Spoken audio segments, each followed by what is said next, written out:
What is the main issue that we confront when we have an extended spine or an increased lumbar lordosis? So remember, this is a thoracic spine. There's no lumbar spine attached, so you just have to kind of assume that this extension also includes the lumbar spine.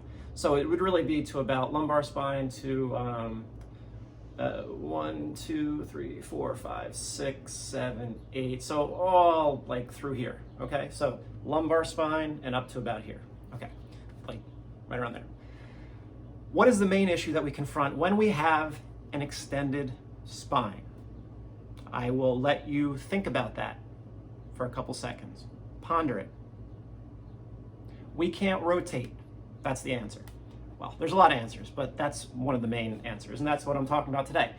The inability to rotate a spine that is in extension. The ability to rotate a spine is absolutely fundamental to being a human. Otherwise, we can't walk.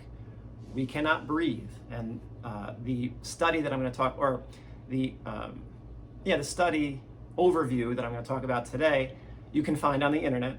I'll get to it, but it's talking about the fact, it's all about the diaphragm, But in one of the areas, he mentions that the ability to rotate a spine is fundamental for how we walk, and thus it's also fundamental to how we breathe. So if you're sitting right now, which I hope you do, I want you to take the opportunity to sit, and I want you to feel your sit bones. First, determine which sit bone do you feel more prominently, the right side or the left side. Now, I want you to rotate. I don't want you to favor one at this point. I just want you to just notice your sit bones and rotate to the right and rotate to the left. Which direction felt easier? The vast majority of people will say it felt easier to rotate to the left. Now, if you shift your weight to the right sit bone and do it again, rotate right, rotate left, you should definitely feel that it's easier to rotate to the left. Go over to the left sit bone, rotate right,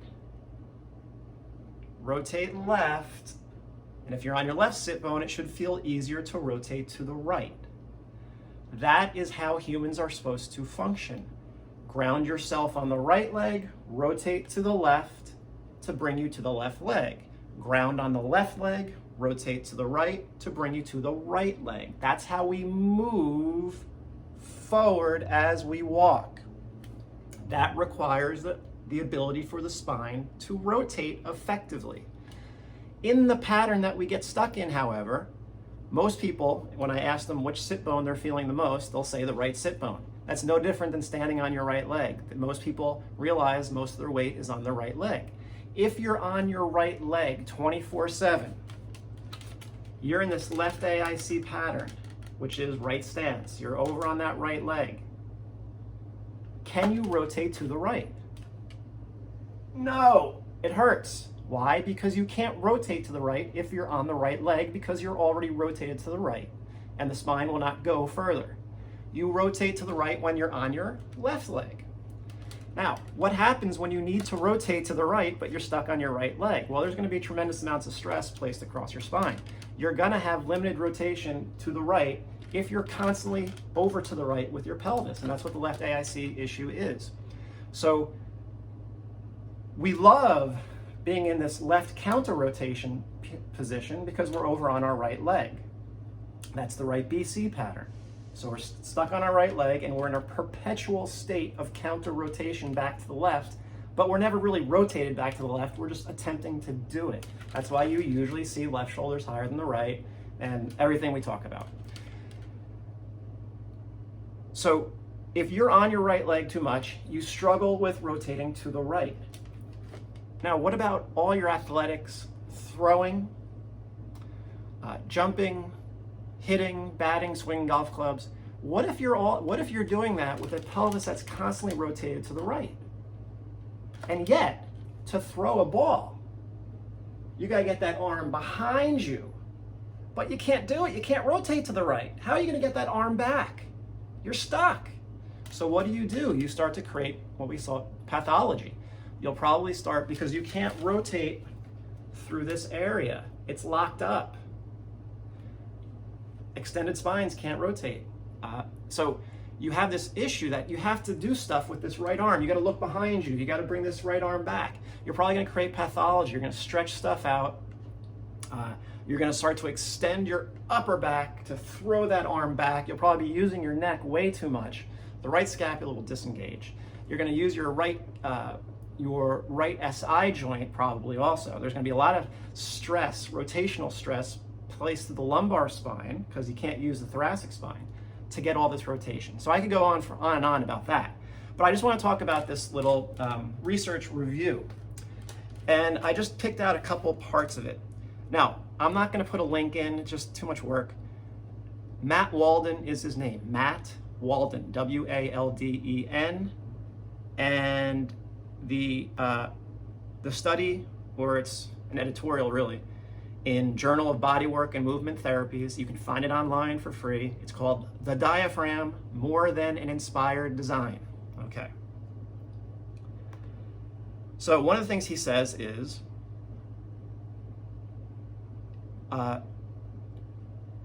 we may look to decreased or inhibited abdominal wall tone as a causative precursor to lack of motion and ultimately joint restriction in the lower thoracic cage. In combination with optimal tone and functioning of the abdominal wall and pelvic floor are key to the diaphragm's effectiveness for respiration. So if you are stuck in a left AIC pattern, if your pelvis looks like this instead of this in a resting position, right? This should look like this. It's like this.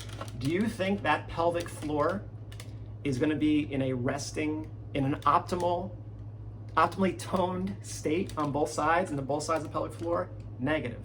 And if you don't have a stable pelvic floor, you cannot get effective abdominal activity, particularly of the obliques. So pelvis has to be stable for you to rotate, and it's the internal obliques that have the best leverage for rotating your spine.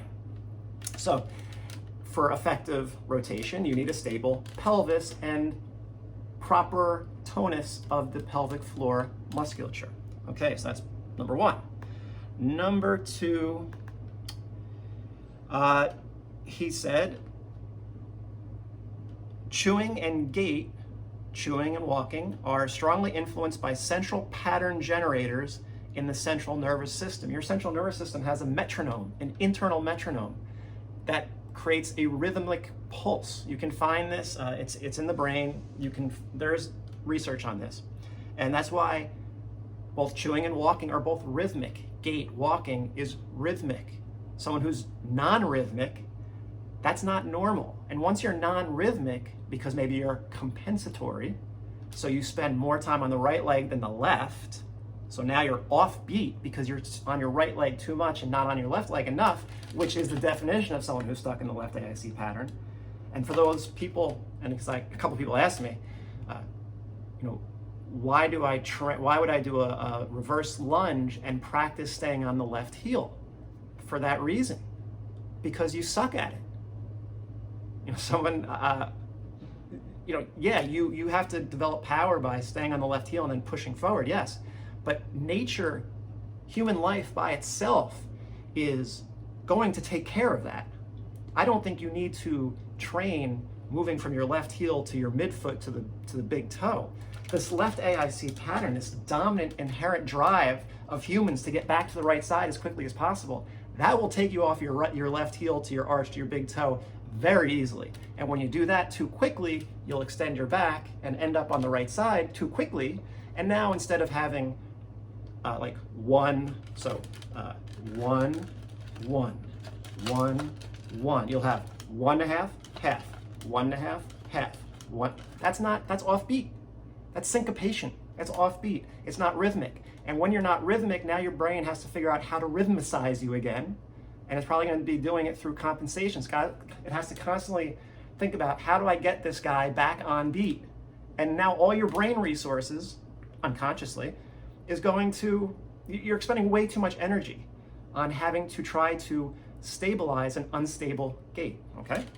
So anyway, since unstable or arrhythmic states are characterized by increased variability, not in a good way, the ability to monitor and correct for these nonlinear state changes would create greater stress on the central nervous system at the cost of attention to other stimuli.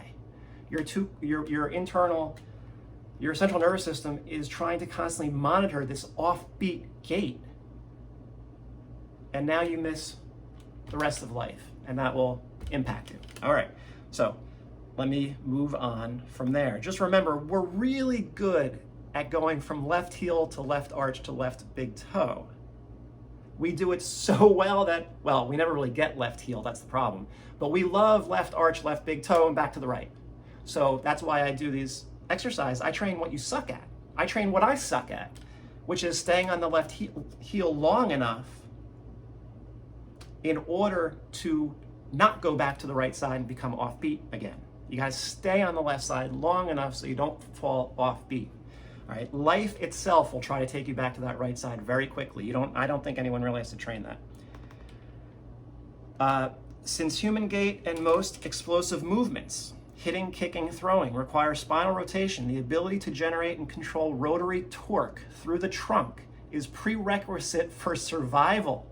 Leverage for spinal rotation is far greater for the abdominal obliques than for any of the paraspinal musculature. So your abdominal obliques are way more important for rotation than any of your back musculature. But we know that for the internal obliques to act appropriately, to be able to be leveraged appropriately to rotate your spine, you have to have that stable base. You have to be able to stay on your left heel long enough. Otherwise, you're going to become arrhythmic again, offbeat. 1.5, half, 1.5, half, 1.5, half, instead of 1, 1, 1, 1. Then, when you're rhythmic again, and you can stay rhythmic by training that left heel strike and that right arch, because we know that right dominant pattern is going to try to take over again. When you can get that rhythm back and stabilize that pelvis back, your ability to rotate your spine should be unrestricted. Number 4. Let's see. So basically it's just saying one possible mechanism for this is the notion that humans use a transverse plane strategy to move across the land in the sagittal plane. So to go forward, we use a rotational strategy. And as such, it minimizes gravitational stress. So when you lose the ability to rotate, you cannot use gravity to your advantage. You don't get to alter right side and left side rhythmically, so gravity is acting upon your body in an asymmetrical way. Because you're spending too much time on one side, not on the other, then they're both going to be victims of gravity, but in different ways. So the right side gets overused, overstabilized, and tight because gravity is pushing it down. The left side is constantly rising against gravity, and it's going to get stressed out eventually because it can't keep rising. It's got to be able to go down also. But to go down, you need a stable pelvis, you need to be able to rotate the trunk, the torso, and you need abdominals. And that's all built into PRI techniques. And I think there was one more. Just talking about how ground impact helps create downward descent of the viscera. Yeah. So ground contact of the foot. So if you want to think of the left heel, helps create downward descent of the viscera and reciprocal abdominal wall contraction, internal obliques. When that occurs, that will allow the diaphragm to expand the rib cage. So again, it goes back to that left heel. That's why it's such a big deal. Being able to stay on the left heel will allow you to be able to breathe with your left diaphragm, because I keep getting questions, people asking, well, how do you breathe with your left diaphragm? This whole channel is about that. But that's why that left heel is so important, to allow you to breathe with that left diaphragm and train that as much as possible, because again, as humans, we're naturally not very good at breathing with our left diaphragm. We're much better with breathing with our right diaphragm. So the diaphragm, your ability to breathe, also requires rotation. So if you cannot rotate, remember, he said it's essential, that rotation is essential for survival, along with throwing, kicking, doing whatever else. So an extended spine that cannot rotate is going to be in a lot of trouble. And that's also why working on breathing without also working on grounding and stabilizing the pelvis isn't really going to do a whole lot, because you're never going to really do that proper breathing. I mean, breathing is a big deal, but when you approach it outside the context of human movement, which is what you're going to do mostly, it doesn't really have a ton of, in my opinion, doesn't have a ton of carryover. It's good to help slow down your breathing and sense the breathing, but unless you couple it with movement mechanics, walking, and stabilize. If you're walking and you can't stabilize your pelvis, you can do all the breathing exercises you want. It's really not going to work, because once you're upright again and you're arrhythmic again, you're going to go back into compensation again. And the moment you go back into compensation, you're going to lose that left diaphragm. You're going to start to use your neck again. And now you really haven't solved anything. So breathing and movement, well, breathing is movement, but breathing and forward movement, walking, gait, whatever you want to call it, are inseparable. If you're not training your ability to breathe with your left diaphragm in a rotated position, as you inhale, right shoulder goes up, left ribs go down, if you can't do that, well, I don't see how you're going to be a very effective human being. Well, you will be for quite some time, until you're not. So, why are some people in pain, some aren't? Some are really great athletes in this position, some aren't. There's a million factors, but it may catch up with you at some point. So if it's up to me, you're going to train that left stance position, breathing, sensing, as much as you can, because everything in your life is going to want to make you do this. I can see it in your postures. I can see, just once you see the left shoulder higher than the right, you know that person is breathing like this, a lot more than they're breathing like this. And when you can't breathe like this, right side come up, expansion, that neck is going to turn on. You're going to destabilize your body. You're going to become arrhythmic. You're going to be offbeat. Your brain is going to know it. And now your fight or flight tension increases, and you're back at square one.